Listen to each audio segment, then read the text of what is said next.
لیکن دو بندے ہیں جن کو اللہ معاف نہیں کرتا اس رات. حضور نے ارشاد فرمایا نصف شعبان کی رات کو اللہ سب کو معاف کر دے گا, ایک شرک کرنے والے کو معاف نہیں کرے گا. تو شرک کا تو ایلیمنٹ الحمدللہ امت مسلمہ میں نہیں ہے. دوسرا ہے کینہ رکھنے والا, حسد بغض کرنے والا, وہ بھی نہیں بچے گا. اب بتائیں کتنی بری چیز ہے کینہ رکھنا. سیدی امام الدین ہمارے شیخ طریقت آپ فرماتے ہیں کہ آپس میں لڑائی جھگڑے کم کیا کرو. لڑائی جھگڑا کرنے سے نا کیا ہوتا ہے کہ آپس میں عداوت پیدا ہوتی ہے.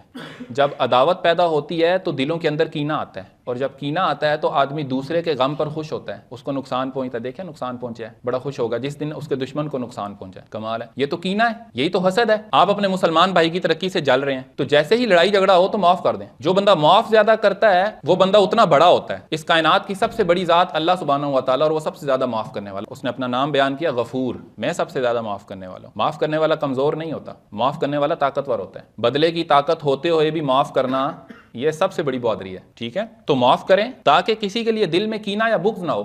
یہاں پر بعض لوگ کہتے ہیں کہ میں اس کو معاف تو کر دوں گا پر میرے دل میں سے جو اس نے کیا نا وہ جاتا نہیں ہے. یہ مسئلہ ہوتا ہے نا, یار میرے دلوں گل نہیں جا رہی, معاف تو کر دیتا ہے. جو آپ کی زبان بولے گی آپ اس کے جواب دیں, آپ معاف کر دیں. آپ زبان سے بولے میں نے معاف کر دیا, اللہ آپ کا عمل قبول فرمائے گا. باقی دل کی تکلیف کو اللہ پر چھوڑ دینا تو اللہ آپ کو وہ اجر عطا فرما دے گا. اس لیے شیطان کے اس وسوسے کی وجہ سے یا دل کے اندر اس نے جو آپ کی کمزوری پیدا کی ہے نا, اس کے تحت آپ کبھی بھی لوگوں کو معاف کرنا نہیں چھوڑیں, معاف کر دیا کریں. اللہ پھر آپ کو وہ قوت عطا کرے گا کہ آپ کے دل سے بھی وہ نکل